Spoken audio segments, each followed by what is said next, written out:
tous les jours, nous avons des séances de travail avec le gouvernement, les représentants du gouvernement sur place.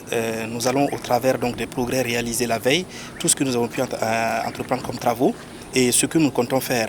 C'est aussi l'occasion pour nous de nous entretenir avec les membres les représentants du gouvernement sur place pour voir comment on peut régler un certain nombre de difficultés que nous rencontrons. Vous savez, quand on a commencé l'activité de pompage d'eau, on a eu recours au gouvernement pour qu'il nous accompagne à faire venir les pompes rapidement d'Afrique du Sud et du Ghana. Ça a été des facilités dont nous avons bénéficié et sans cela, nous aurions mis beaucoup plus de temps à pomper l'eau.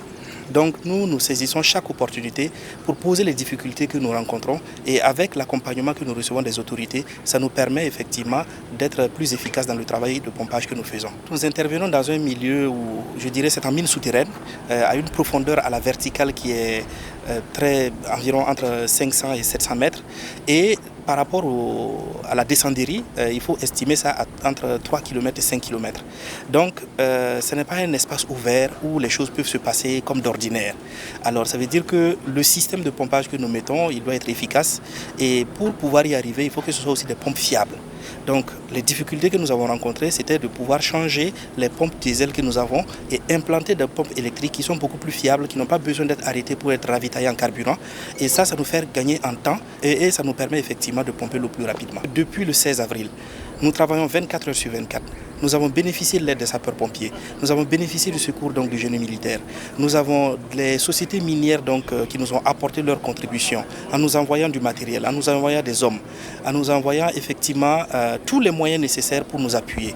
Et même très récemment, le gouvernement a requis des ingénieurs, a requis des techniciens qui sont venus en appui.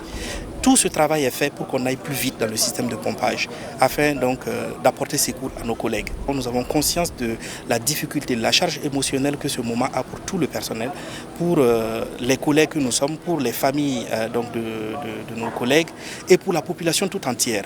Mais nous disons que nous n'allons pas baisser les bras, nous allons continuer, nous pensons à eux, nous pensons à tout un chacun, à tout Burkinabé qui est là, qui suit la situation de près pour dire que nous mettons les bouchées doubles pour aller plus vite dans cette opération de secours. Le gouvernement n'a ménagé aucun effort pour nous accompagner et sur le terrain, ils sont là, ils vont au-delà des réunions, ils vont sur le terrain, ils vont dans la fosse, ils font la médiation même avec les communautés pour résoudre un certain nombre de problèmes.